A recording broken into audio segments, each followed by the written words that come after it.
Assalamualaikum warahmatullahi wabarakatuh. Selamat pagi pemirsa, senang sekali saya Farid Hasan menjumpai Anda dalam Tawakal. Dan pemirsa di studio alhamdulillah sudah bersama kami Ustadz Hayat. Assalamualaikum Pak Ustadz. Waalaikumsalam warahmatullahi wabarakatuh. Terima kasih Pak Ustadz sudah hadir di Tawakal. Sama-sama. Apa kabar Mas Hasan? Alhamdulillah baik. Alhamdulillah. Dan pemirsa, Ustadz Hayat ini nanti akan memberikan tausiah dan juga insya Allah jalan keluar untuk narasumber kita bernama Mbak Sukma yang memiliki masalah dalam kehidupannya. Assalamualaikum Mbak Sukma. Waalaikumsalam Mas Farid. Mbak Sukma, mohon maaf ini bonekanya saya ambil dulu boleh karena Kenapa? keganggu audionya di clip onnya, mic clip onnya. Enggak boleh. Udah kita pindahin dulu aja. Enggak. Nangis ntar nggak boleh. Enggak apa-apa. Nanti di sana ada yang ngejagain ya. Boleh ya?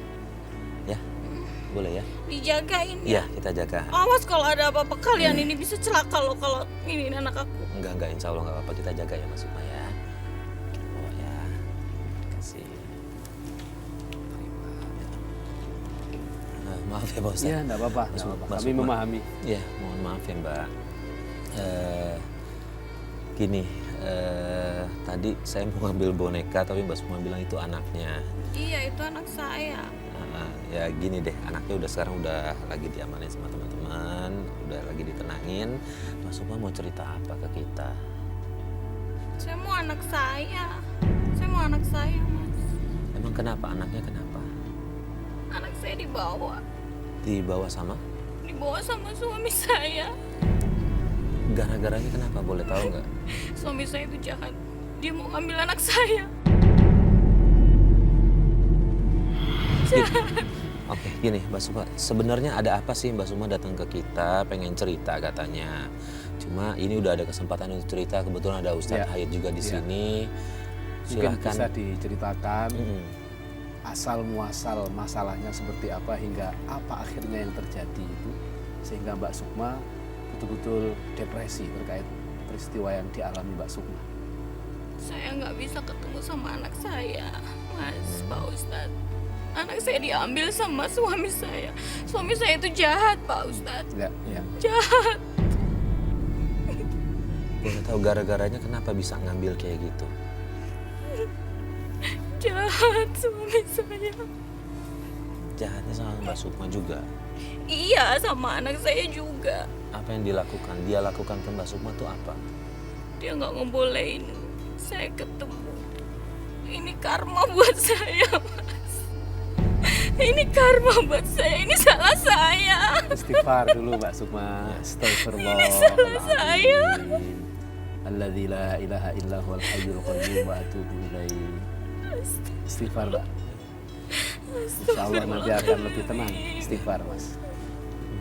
Mbak Sukma, saya boleh tahu nggak sebelum ada kejadian suami ngambil, ada cerita apa sih yang bisa kita dengar gitu? Siapa Ya, tahu ya. mungkin itu akar masalahnya sampai kemudian suami memutuskan ngambil anaknya Mbak Sukma. Iya. Awalnya saya itu hamil duluan, Mas. Waktu itu saya kurang kasih sayang sama orang tua saya. Saya udah diumbar aja gitu, nggak dikasih perhatian sama sekali. Orang tua sibuk kerja, Ya. nggak pernah ngasih kasih sayang sama saya. Akhirnya saya lari ke pergaulan bebas. Saya kenal sama seorang laki-laki. Awalnya dia baik. Lalu saya jatuh cinta kan sama dia kalau laki-laki itu baik sama saya. Nggak taunya saya udah kena rayuannya. Saya nyerahin semua apa yang aku punya ini sama laki-laki itu yang sekarang yang jadi suami saya. Termasuk mohon maaf kehormatan Mbak Sukma sendiri. Iya. Pak Ustadz, Ya. gini Pak Ustadz, awalnya dia bilang dia nggak dapat perhatian dari orang tuanya, kedua Betul. orang tuanya. Kemudian dia mencari pelarian Ya. ke hal yang dibenci sama Allah. Ya. Ini gimana ya Pak Ustadz? Apakah orang tua hukumnya membiarkan seperti itu terkena juga dampak dosanya segala macam itu? Ya, ini pelajaran penting untuk para pemirsa di seluruh tanah air. Apa yang dialami oleh Mbak Sukma ini adalah warning. Dan saya kira ini seperti fenomena gunung es ya, Mas Farid. Tidak hanya Mbak Sukma yang mengalami, banyak keluarga yang lain yang merasakan hal yang sama dan mengalami peristiwa tragis yang sama. Maka saya perlu ingatkan kepada seluruh pemirsa di tanah air dan Mbak Sukma serta kita semua bahwa anak adalah amanah dari Allah. Anak itu bukan milik kita. Kalau anak itu milik kita, berarti terserah kita mau ngapain, namanya milik kita. Tapi ingat, anak bukanlah milik kita, tetapi amanah dari Allah. Setiap amanah akan dimintai pertanggungjawaban. Maka apa yang dilakukan oleh ayahnya Mbak Sukma ini adalah dosa besar. Karena dia tidak menunaikan amanah dengan sebaik-baiknya. Kalau kemudian Mbak Sukma terjerumus ke dalam pergaulan bebas, yang akhirnya terjerumus ke dalam perzinahan, hingga kemudian melahirkan anak, ini tentu peristiwa yang sangat menyedihkan. Tidak hanya bagi orang tua, tidak hanya bagi Mbak Sukma, tapi untuk kita semua, untuk kaum muslimin dimanapun berada.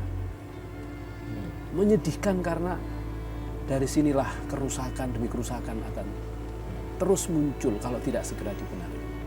Bagaimana cara memperbaiki semua ini? Keluarga harus melakukan introspeksi bahwa anak adalah amanah dan amanah itu harus dijaga sebaik-baiknya. Kasus Mbak Sukma yang tidak mendapatkan kasih sayang itu adalah kasus yang paling fundamental kebanyakan anak-anak. Mungkin kita mendengar cerita dari sahabat dan kawan kita yang lain, banyak anak yang tidak mendapatkan kasih sayang akhirnya lari ke narkoba. Salah satunya ke free sex atau pergaulan bebas. Nah, ini harus menjadi perhatian kita. Mbak Sukma sudah mengalami itu, maka kita mengambil pelajaran dari Mbak Sukma ini. At-taibu minadz-dzambi kaman la dzambalahu. Ini hadisnya Rasulullah. Jadi orang-orang yang bertobat dari segala macam kesalahan dan dosa, maka orang itu akan diampuni segala macam salah dan dosanya itu, alias tidak punya dosa lagi. Asal tobatnya taubatan nasuha. Nah, ini ditegaskan dalam Al-Quran. Ya ayyuhalladzina amanu tubu ilallahi taubatan nasuha. Wahai orang-orang yang beriman, bertobatlah kalian kepada Allah dengan tobat sesungguh-sungguhnya tobat. Karena apa? Semoga saja dengan taubatan nasuha asa ayaghfira lakum dzunubakum wa yukaffir ankum sayyi'atikum wa yudkhilakum jannatin tajri min tahtihal anhar. Semoga dengan taubatan nasuha ini Allah akan mengampuni. Allah akan mengampuni segala salah dan dosa-dosa kita. Allah akan menghapuskan, meleburkan segala kekhilafan dan kesalahan kita. Dan akhirnya kalau sudah tidak punya salah dan dosa, surgalah tempatnya. Ya, baik, terima kasih Pak Ustadz. Nah, Mas Sukma, saya mau tanya lagi nih. Mas Sukma, tadi kan setelah ketahuan, mohon maaf, hamil di luar nikah, kemudian apa reaksi dari orang tua Mbak Sukma setelah tahu itu? Orang tua saya marah sekali. Marah, maki-maki saya. Ya saya balik maki-maki dia dong. Saya balik protes. Ini karena salah orang tua juga. Kenapa nggak pernah kasih sayang sama saya? Sibuk ngurusin pekerjaan gitu. Uang dan uang terus. Nggak pernah ada waktu buat saya. Saya juga balik menyalahkan. Saya juga dipukul, Mas, juga. Waktu itu dipukul sama orang tua saya juga.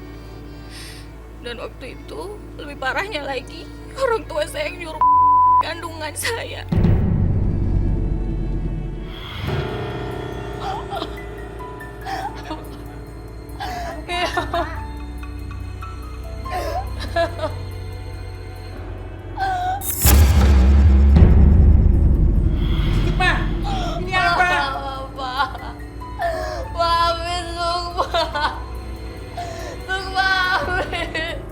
Dasar anak ada diuntung, bikin malu keluarga.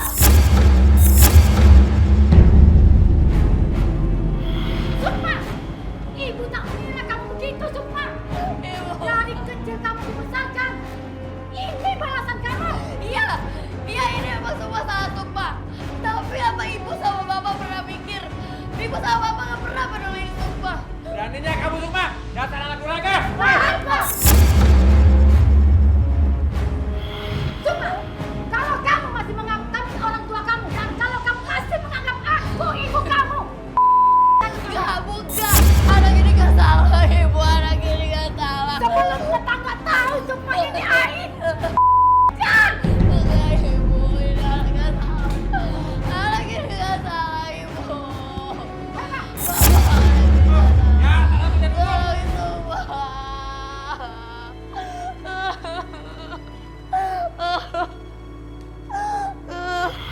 Ustadz, ini ada dua hal nih. Kalau yang saya dengar dari jawabannya Mbak Sukma ini adalah satu, orang tuanya itu Tidak peduli. tidak peduli. Yang kedua, orang tuanya ingin dia menggunakan. Tapi ada satu hal yang saya juga pengen tanya sama Pak Ustadz. Bolehkah seorang anak menyalahkan kembali apa yang dia lakukan ke orang tuanya? Jadi ada 3 hal nih Pak Ustadz. Pertama yang harus kita ingat, Ya. setiap peristiwa yang terjadi kan ada sebab musababnya. Seorang anak berhak untuk menuntut tanggung jawabnya orang tua. Berhak menuntut tanggung jawabnya orang tua. Tetapi dengan cara yang baik. Karena memang Islam itu mengajarkan cukup detail soal bagaimana interaksi seorang anak dengan orang tuanya. Maka pemirsa, meskipun kita mungkin tidak senang dengan orang tua, kalau caranya baik, insya Allah solusinya akan ada nanti. Nah, itulah yang disebutkan dalam Al-Quran, wala taqul lahuma uffin wala tanharhuma wa qul lahuma qaulan karima. Jangankan kita memaki, mencaci, mengatakan atau uffin, itu saja tidak boleh. Kalaupun kita harus ngobrol, ngobrollah dengan bahasa yang mulia, bahasa yang lembut, bahasa yang baik. Asumsinya kalau orang tuanya bertanggung jawab. Bagaimana dengan orang tua yang meminta menggugurkan kandungan, orang tua yang membiarkan anaknya terjerumus ke dalam pergaulan yang salah seperti yang dialami oleh Mbak Sukma. Tentu saya tidak menyalahkan apa yang dirasakan oleh Mbak Sukma ya. Saya bisa memahami dan saya kaget ketika orang tua meminta gugurkan kandungan Anda. Padahal apa yang terjadi dan dialami Mbak Sukma akibat dari kelengahan kelalaian orang tua. Seharusnya orang tua itu menjadi pengayom. Maka ini menjadi catatan penting untuk pemirsa di seluruh tanah air. Ketika menghadapi masalah dan problem tertentu, jangan langsung melakukan blaming, jangan langsung menyalahkan, tapi tahan diri, bersabar, cari solusi. Amanah seorang anak itu adalah amanah yang akan dimintai pertanggungjawaban. Maka didik yang baik, kelola yang baik. Insya Allah anak akan tahu bagaimana cara berbuat baik. Laki-lakinya itu tahu kalau Mbak Sukma hamil? Ya tahu Mas. Tahu. Dan dia juga setuju untuk Setelah menikah saya makin gak karuan. Dunia saya udah kayak ada di neraka gitu Mas Farid. Udah mau menikah, cuman udah gak pernah dikasih nafkah. Udah gak pernah dia gak peduli lagi sama saya. Entah mau makan atau enggak. Anaknya mau makan apa gak pernah tahu, gak pernah pengen tahu. Dia mukul juga.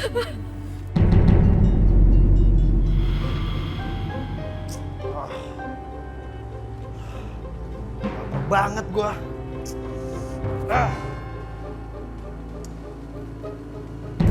Apa-apaan nih kosong kayak begini? Ngapain aja kerja tuh cewek? Sukma! Sukma! Kenapa Mas teriak-teriak? Aku lagi tidurin Aira di kamar. Lu lihat deh. Kosong kayak begini, lu sengaja biar gua kelaparan, hah? Mas, kan kita udah gak punya stokapan makan. Alah, lu gak usah ceramain gua. Gua gak mau tahu, lu cari makan keluar. Mau cari kemana Mas? Aku aja sama Aira belum makan dari pagi. Bodoh, gua gak mau tahu. Lu cari makan keluar. Lu ada ini kan, lu pakai. Istighfar. Ustaz, ini suaminya sudah tidak bertanggung jawab, tapi juga melakukan kekerasan dalam rumah tangga. Dalam Islam gimana ini Pak Ustaz? Ini sungguh dosa besar. Karena ketika seorang suami sudah berani mengikrarkan sebagai suami dengan mengambil istri, itu tandanya dia harus bertanggung jawab lahir dan batinnya terhadap seorang istri. Lahirnya dia harus memenuhi kebutuhan nafkah seorang istri, makan, kebutuhan bedak, kebutuhan transportasi, rumah, dan seterusnya. Dan kebutuhan batinnya adalah kebutuhan bagaimana istri menjadi tenang, tentram, damai. Itulah makna dari wa min ayatihi an khalaqalakum min anfusikum azwajan litaskunu ilaiha wa ja'ala bainakum mawaddatan wa rahmah. Ini tujuan nikah sejatinya. Tapi ini ada pelajaran penting, Mas Farid, untuk pemirsa di seluruh tanah air. Maka hati-hati, dalam dunia era modern sekarang ini mudah sekali kita terjebak dalam pergaulan yang membuat kita akhirnya hancur selama-lamanya. Karena apa? Karena orang kalau sudah berkenalan antara laki-laki dan perempuan, inginnya kan lebih dekat dan lebih dekat. Betul ya Mbak ya dulu ya? Iya.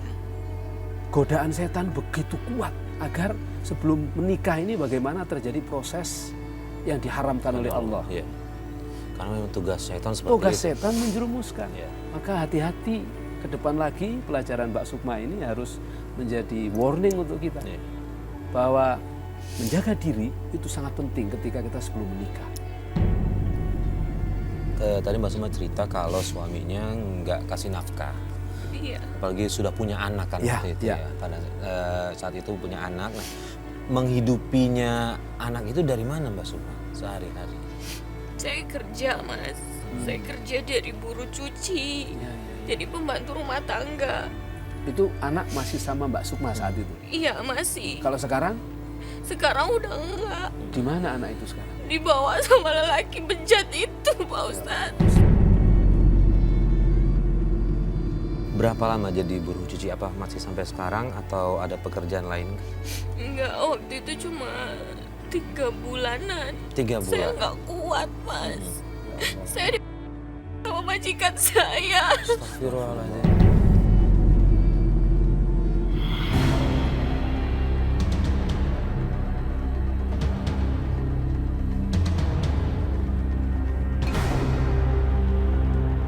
Sukma, Iya Pak, kamar Bapak masih kotor, sudah berbel belum? nanti aku pel. Pak, jangan Pak, jangan Pak.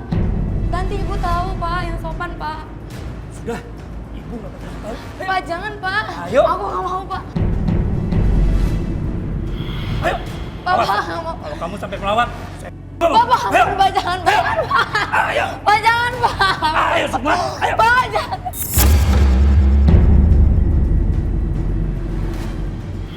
Ayo, Pak, jangan Pak. Bapak jangan Pak, ampun Pak. ayo. Turut prihatin ya Mbak Sukma ya. Bukan mau mengungkit-ungkit lagi masa lalu. Tapi saya pengen tanya sama Mbak Sukma udah sempat lapor polisi belum soal Iya, ini? iya. Saya lapor sama suami saya. Saya nggak cuma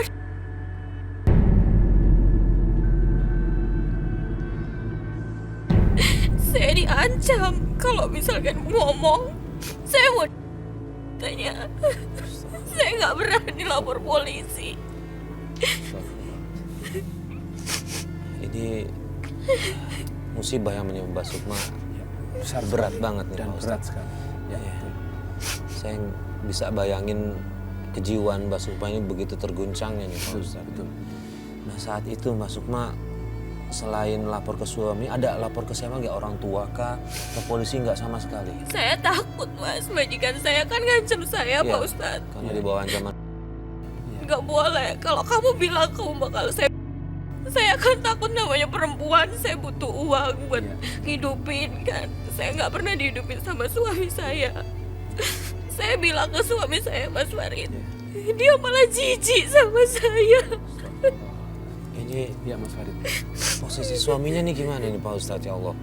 Udah memperlakukan dia kasar, tapi ketika istrinya kena musibah harusnya dia bisa membantu, tapi justru Mengayomi malah dan menyayangi. Iya. Ya, kita bisa melihat ciri-ciri dari suami yang tidak soleh ya seperti suaminya Mbak Sukma. Karena satu sisi dia tidak bertanggung jawab terhadap istrinya, baik nafkah lahir dan batinnya, juga dia tidak bisa memberikan ketenangan hati dan jiwanya, Mas Farid. Sabar ya Mbak Sukma ya. Iya, Semoga Pak Allah Ustadz. menggantikan dengan yang lain yang lebih baik insya Allah. Amin. Dan apalagi ketika Mbak Sukma yang sudah tertimpa tangga ibaratnya, justru ditimpa tangga lagi karena diceraikan oleh suaminya yang dulu merusak kehidupan pertama kalinya ya Mbak Sukma ya. Iya. Maka Mas Farid, ini penting untuk para pemirsa di seluruh tanah air jauhilah maksiat kepada Allah Subhanahu wa taala, karena kemaksiatan itu meniscayakan turunnya azab. Kemaksiatan yang kita lakukan mengharuskan turunnya siksaan dari Allah. Dan siksaan perzinahan itu memang dijanjikan dalam salah satu riwayat hadisnya Rasulullah SAW itu dua, satu di dunia, yang kedua di akhirat nanti. Jadi orang yang berzina itu pasti hidupnya tidak akan baik, tidak akan enak, tidak akan tenang. Kalau orang kaya menjadi miskin langsung. Itu azab di dunia atas perzinahan. Di akhirat jauh lebih besar lagi. Maka siksaan untuk perzinahan itu ada dua pilihannya. Mau di dunia dengan dirajam itu dilempari batu, ya, atau di akhirat nanti rajamnya dengan neraka. Terus bagaimana dengan yang dialami Mbak Sukma sekarang? Allah Maha Pengasih lagi Maha Penyayang. Mbak Sukma tidak usah khawatir. Allah itu sangat cinta kepada hamba. Selama hamba yang berdosa itu mau kembali kepada Allah, memperbanyak istighfar, betul-betul bertaubat. Tadi saya sudah bacakan dalilnya, Allah akan mengampuni salah kita. Yang penting Mbak Sukma mulai detik ini berjanji dalam diri Mbak Sukma untuk betul-betul menjaga diri dengan godaan apapun dari suami siapapun atau dari laki-laki siapapun, untuk jangan terjerumus lagi. Sambil Mbak Sukma memperbaiki diri, insya Allah akan ada solusi. Mas Farid. Mbak Sukma, selama anak dibawa sama suaminya, ada nggak dari rentan waktu itu pernah gitu ketemu sekali gitu, atau kan tadi katanya waktu dibawa masih tahu tempat tinggalnya kan, kemudian sekarang sudah nggak tahu. Nah pada saat masih tahu itu sempat datang nggak ke rumah itu? Sempet datang nemuin, tapi anak saya ngerasa juga nggak ini dibawa gitu. Ngerasa anak saya tuh kok jadi benci sama saya, kayak dihasut sama ayahnya itu, sama bapaknya itu. Ini. Terus orang tua Mbak Sukma sendiri sekarang masih komunikasi? Kalau sama saya masih komunikasi, tapi gimana? Saya masih belum bisa ikhlas gitu sama orang tua saya nyalain gitu. Jadi ini saya ngerasa karma buat saya. Saya udah kan. Sekarang gak bisa ketemu sama anak saya. Boleh kau, kita manusia nih, makhluk Allah, merasa dirinya mendapatkan karma. Karena apa yang dia lakukan itu kemarin-kemarin berdosa. Tapi dia bukan malah mendekatkan diri, tapi justru malah ambil jalan yang lain. Gitu Pak Ustadz. Tentu apa yang dialami oleh Mbak Sukma ini menjadi keprihatinan kita semua ya Mas Farid ya. Sangat prihatin saya. Tapi tetaplah berhusnudzon kepada Allah. Boleh kita berpikir sedikit bahwa apa yang saya alami ini adalah akibat perilaku saya.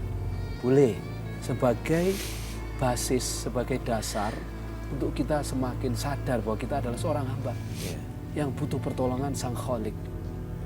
Tapi jangan terus-menerus mengatakan ini karma saya.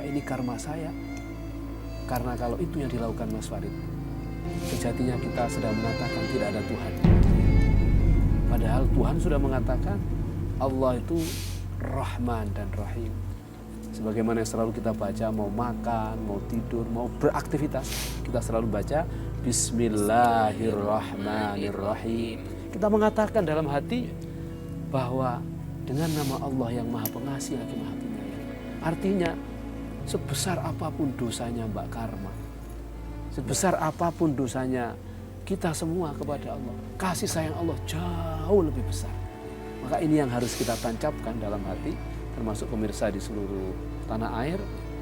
Kalau kita masih percaya kepada Allah, maka jangan ada sedikit pun pikiran di hati kita bahwa Allah itu jahat. Jangan. Allah itu betul-betul penuh cinta dan kasih sayang. Hingga jika seluruh penduduk bumi ini ingkar kepada Allah, bermaksiat kepada Allah, tidak akan menjatuhkan harkat dan martabatnya Allah.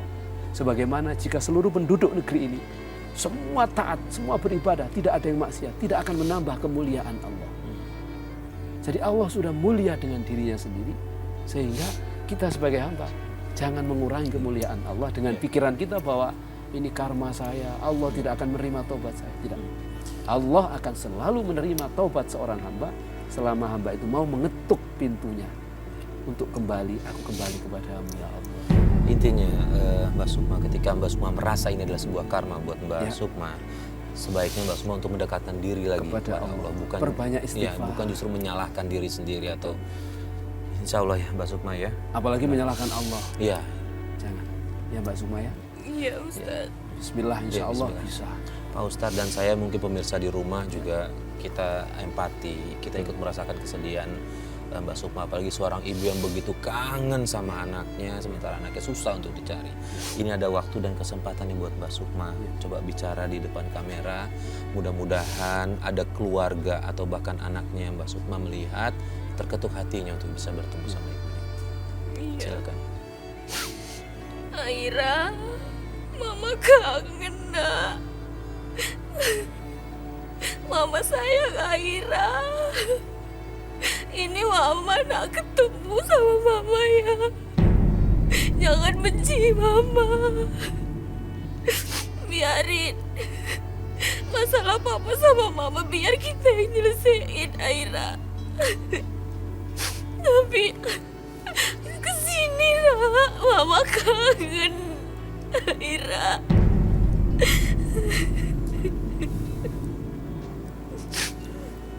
Insya Allah ya Mbak Sukma ya.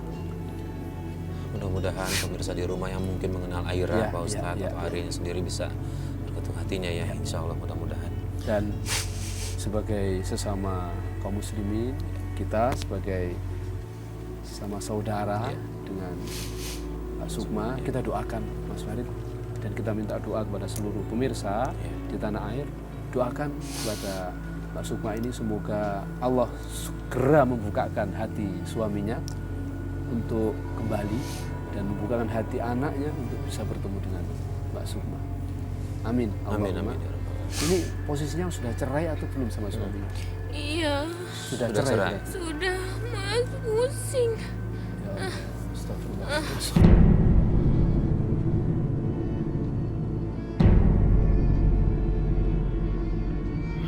Kurang. Aji. Mbak Sukma, Mbak. Tahu Mbak. Mbak Sukma nggak apa-apa. Pusing. Hah? Ada air nggak? Ada air, tolongin dong.